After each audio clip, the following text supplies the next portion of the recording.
Hamas के खात्मे के बाद नेतन्याहू का प्लान।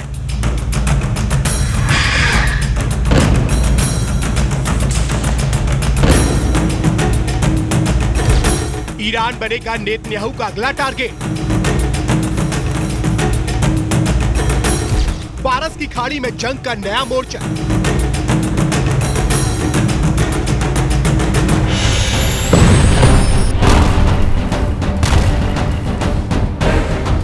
अक्टूबर को नेतन्याहू ने हमास के खिलाफ युद्ध का ऐलान किया था।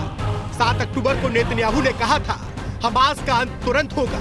1 महीने के भीतर नेतन्याहू अपने लक्ष्य के करीब पहुंच गए हैं। जमीन से लेकर पाताल तक बने हमास के ठिकानों तक इजराइल की सेना पहुंच चुकी है।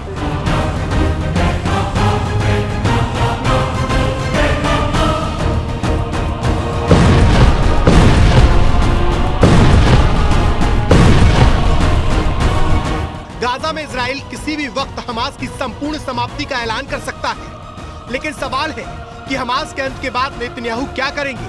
क्या हमास के अंत के साथ ही इजराइल का युद्ध समाप्त हो जाएगा? इसका जवाब सीधे सीधे देना आसान नहीं है, क्योंकि अमेरिका और इजराइल ने जमीन से लेकर समंदर और आसमान में जो तैयारियां कर रही हैं, वो सिर्फ और सिर्फ हमास के लिए नहीं है।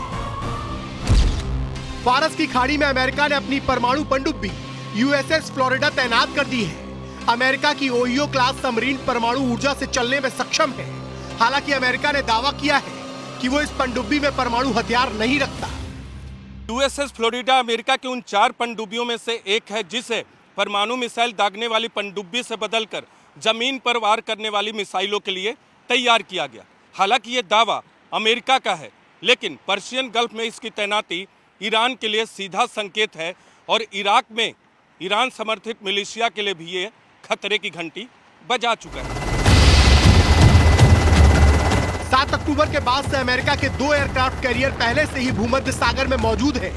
युद्ध के बीच लाल सागर में अमेरिकी नेवी के डिस्ट्रॉयर लगातार अपनी मौजूदगी दर्ज करवा रहे हैं। इजराइल पर यमन की ओर से हूथियों के हमले के खिलाफ लगातार ढाल का काम कर रहे हैं। लेकिन अब फारस की खाड़ी में परमाणु पनडुब्बी की तैनाती ने पूरे इलाके में टेंशन बढ़ा दी है। दावा तो यही किया जा रहा है कि अमेरिका की परमाणु पनडुब्बी की तैनाती ईरान को मैसेज देने के लिए की गई है, क्योंकि पर्शिया यमन गल्फ में अगर कोई अमेरिका और इजराइल का इकलौता दुश्मन है तो वो ईरान है।